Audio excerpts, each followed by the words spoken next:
In case you're counting, we are 56 days away from the federal election. This week, political parties have begun rolling out their campaign slogans and ads, vying to make, of course, the best pitch to Canadians ahead of the October vote. And CBC's Katie Simpson is here to take us through some slogans you will no doubt hear and are already hearing, basically, on TV, on the internet, everything. Take us through some of them.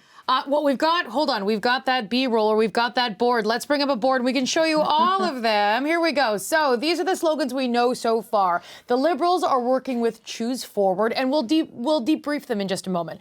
The Conservatives are choosing It's Time for You to Get Ahead. The NDP, they're going to release their slogan after Labor Day, but they've been working with an on your side kind of theme. And then the Greens are working with not the left, not the right, Forward Together. And the People's Party of Canada is working with Strong and Free. Let's dive into the Liberal campaign first. This is a re-election campaign, so these ones are always far more tricky than necessarily someone else campaigning on change, because change and being that agent of change is easier than trying to stay the course. Let's have a listen to Justin Trudeau's campaign ad that has just been released.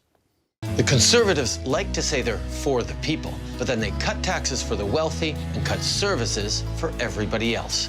In October, we've got a choice to make. Keep moving forward and build on the progress we've made, or go back to the politics of the Harper years.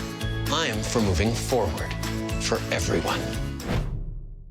There's a couple of things that we really need to point to there. At every opportunity, the federal Liberals are doing what they can to lump Andrew Scheer in, to define him, because a lot of Canadians don't know him. They're trying very hard to define him and lump him together either with Stephen Harper, who after 10 years as Prime Minister, Canadians voted for change in Justin Trudeau, or they're trying to lump him into Doug Ford, who's the very unpopular Premier of Ontario right now.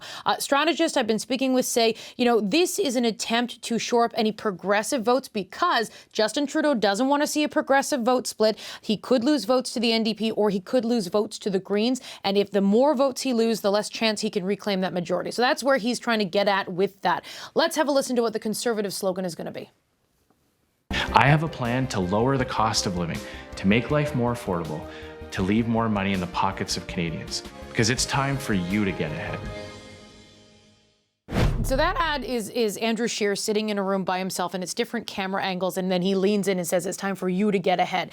This is going to be part of the Conservatives' larger narrative that for most Canadians, they feel a lot of economic anxiety. Life is becoming too expensive. They can't keep up with the cost of living, and they feel like nothing is being done to help them. And so they're going to really try to lean into that as they try to take on Justin Trudeau. And what about, when you're analyzing it from a partisan perspective, what do you think? I mean, you've gone over, obviously, what they're trying to accomplish with each of them. How much might they resonate? Well, we spoke with Peter Donolo, who's a former Liberal advisor, former senior strategist, and he says the Liberals really have one goal here. Have a listen. Liberals need to make the election a choice between them and the Conservatives, period. They need to reduce the comfort zone for people to vote NDP or Green in particular.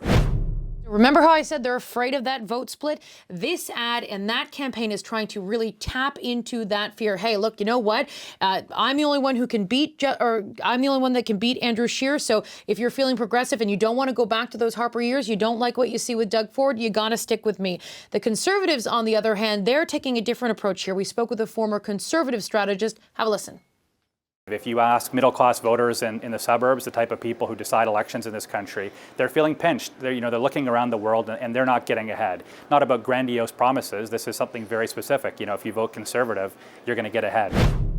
And that's exactly how the Conservatives are going to try and stay on message in this campaign. Even though, there was this big ethics blow up last week or a couple of weeks ago with Justin Trudeau, there were thoughts, well, are they going to really campaign on that? No, they're going to stick to the economic message right up till October 21st. And I was told something has gone terribly wrong if they stray from the economic message.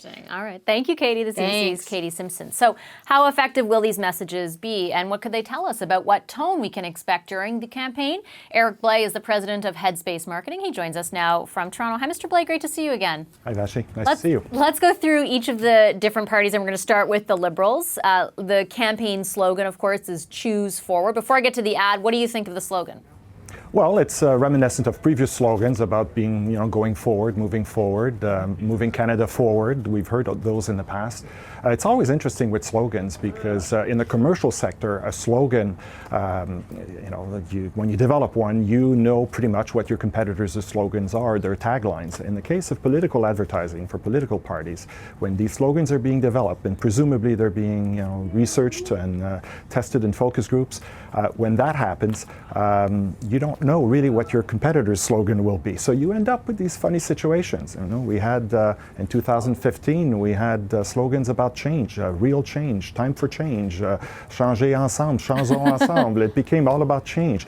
And I guess what we can take from the recent releases over the weekend, we're now talking about forward, we're talking about getting ahead with, of course, some hidden messages around these slogans, but that's basically what seems to be kind of the story now. And the Greens with their not left, not right, but forward together.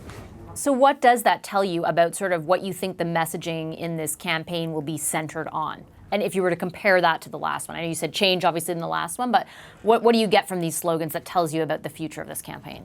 Well, I think that, all leaders have said that they're planning to run a positive campaign. And the stories so far, when we look at the advertising that's been released by the Conservatives and the Liberals over the weekend, it's fairly positive. It's a different approach with Scheer and Trudeau in the way they present themselves, but generally positive. But what I find interesting is often what goes along with these releases, the sort of press release statements that come from the parties about these campaigns and about what is being, what the intent here is. And in the case, for example, of the Conservatives, this may be, it's your turn and so on, but, getting ahead. But the story really behind it is, at least implied, is a sense that somehow Trudeau has been making sure that political insiders and friends of the party are getting ahead. So that sort of, more negative, I guess, attack, contrast type messaging, which on the Liberal side is really what Katie Simpson was just talking about, this story that we've heard for quite a while now about, all Conservative leaders are pretty much the same, conflating Scheer and Ford in a way by suggesting that they claim that they're for the people, but in the end, their policies and their actions prove otherwise. I want to ask the same question of both the ads and the slogans. Do they matter? Do slogans matter, for example? And if so, in what way? Well, slogans matter when they stand out, when they're memorable, when they stick, when they somehow engage you, when they have a certain appeal that go beyond just the words, that they kind of somehow trigger some sort of a movement. Whether these slogans will do it, time will tell. The other important aspect of slogans, and we see that in the commercial sector, is a slogan, when it's first released, doesn't really have that much sense. It takes a campaign, it takes continuity of messaging to deliver that story and give that slogan some meaning. And we see it with commercial brands all the time. When a slogan gets first released, it doesn't necessarily have all the magic. Apple, think different. What did that mean initially? Good point. I want to play the two, I don't know if we can, I'll just ask the control room, play both of the clips, the Liberal ad again and the Conservative ad again, and then I want to ask you again about whether or not those ads matter and in what way. Let's take a listen to them. The Conservatives like to say they're for the people, but then they cut taxes for the wealthy and cut services for everybody else. In October, we've got a choice to make. Keep moving forward and build on the progress we've made, or go back to the politics of the Harper years. I'm for moving forward, for everyone. I have a plan to lower the cost of living, to make life more affordable, to leave more money in the pockets of Canadians, because it's time for you to get ahead.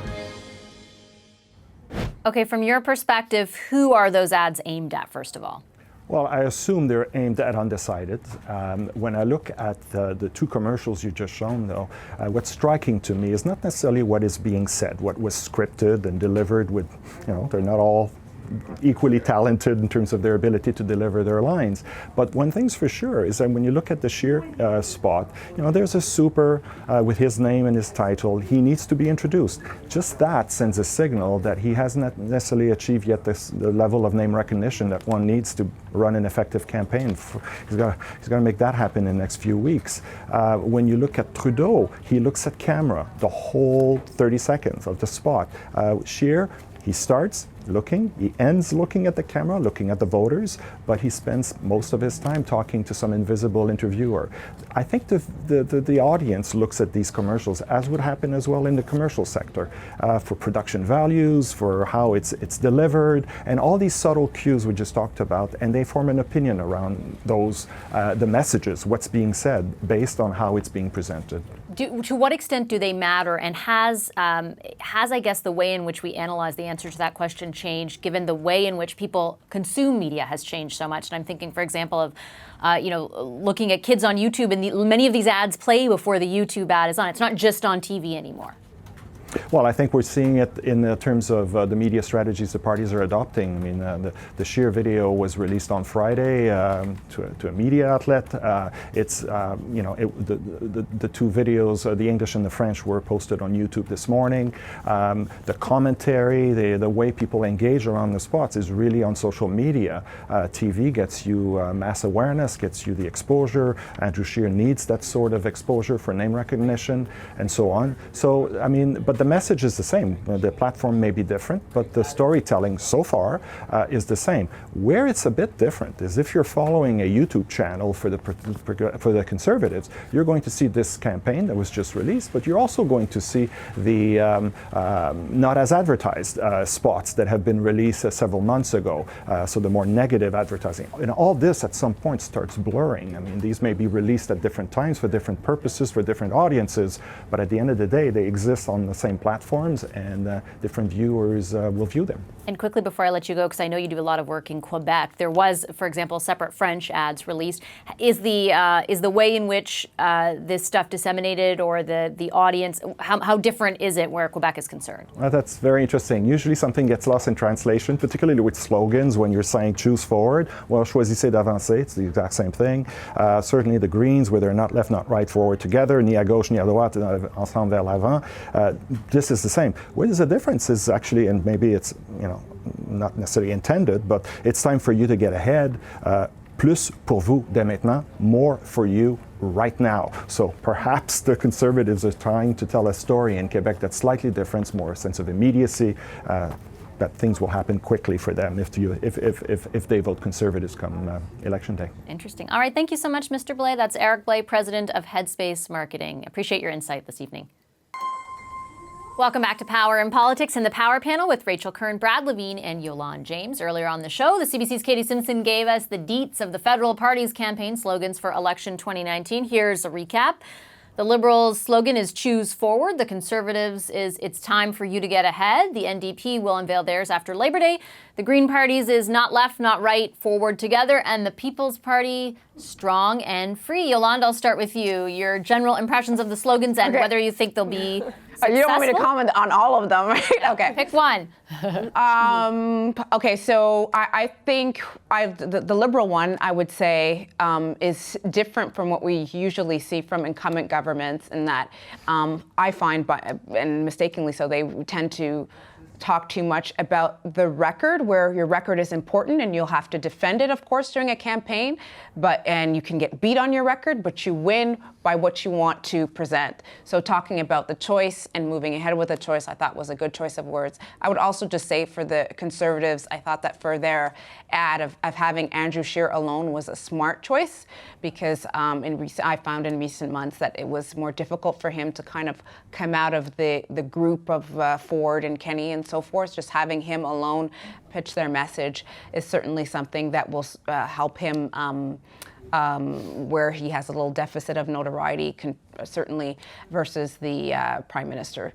Rachel, what's your take on the Conservative slogan? Your unbiased take on the Conservative slogan and the totally. Some of the ads you saw. Yeah, totally unbiased.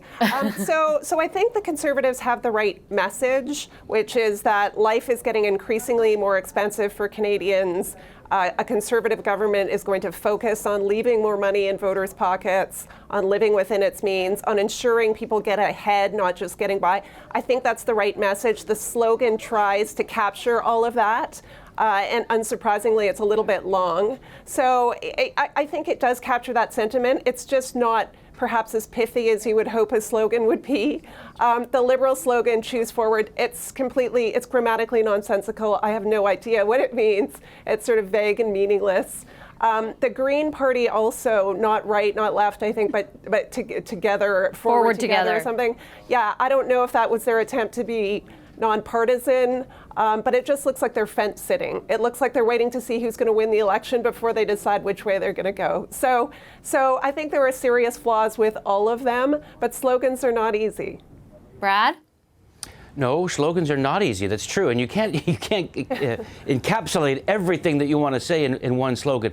It shouldn't be a distraction. Your slogan, it should be something the overall message fits in. Incumbents run on like much accomplished, more to do, as Gary Dewar's one.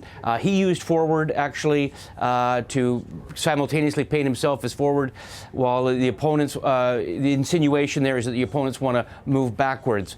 Lots of forwards, Ontario Liberals. Yeah, the Liberals have been using forward, and they've some success, some not. But at the end of the day, the folks at home don't vote on the slogan. It's not a referendum on which slogan you like. It's a referendum on the leader and what that leader brings. I don't like to talk too much about the Greens, but folks at home don't see themselves. Maybe this is like years ago. People said, "Oh, I'm a left, I'm a right." Outside of a bubble of people that study and live and breathe this every day, which most Canadians don't, people don't identify themselves as left and right. So I don't know if that's going to stick a lot of folks at home. I think that this issue, this election campaign, is going to be about, it's always a referendum on the incumbent. So it's, is there any good reason why Justin Trudeau deserves your vote again for another 4 years? Or is it time to give somebody else a chance? And I think that this election is going to be about being timid or being bold. And I think that, the NDP... Did you just write the NDP's slogan? Or what happened there? No, that's after Labor Day. We'll come back a week after Labor Day, and we'll study the NDP one. But people vote for leaders and issues, not slogans. So I don't want to put too much stock into any of these, good or bad. Yolande, you wanted to jump in? It's true the fundamentals are on the leader and the program, but at the same time, you associate the slogan, or at least that's what the parties are hoping, you associate the slogan with the leader and the campaign for the entire campaign. So you do want to take there are reasons that parties take so much time to do that. I actually have a different take on the Greens' choice, in that I find our current political environment is so polarized right now. So to have a party want to come in to say, hey, it's not just a question of being on the right or on the left, let's just bring together, can have people kind of respond to that anyways in a positive way. We'll see how the electorate. I just have a few seconds left, Yolande, but is there a difference in how this stuff is being presented in Quebec? Yes, completely. In that the translation sometimes is not grammatically correct, so it could cause some confusion. That certainly has been the discussion to a certain extent to the Liberal side. The Conservative one, well, Rachel was talking about it being super wordy in English. Well, in French, it's like a paragraph. I'm exaggerating. But it certainly was translated or rethought to kind of copy what the Coalition Avenir Québec did successfully last year. I gotta go. I'm sorry, I'm out of time. I apologize. Thanks, everyone. Thanks to the Power Panel, Rachel Curran, Brad Levine, and Yolande James. Hi, I'm Vashi Capellos, host of Power in Politics. See more of our show by subscribing to the CBC News channel or click the link for another video. Thanks for watching.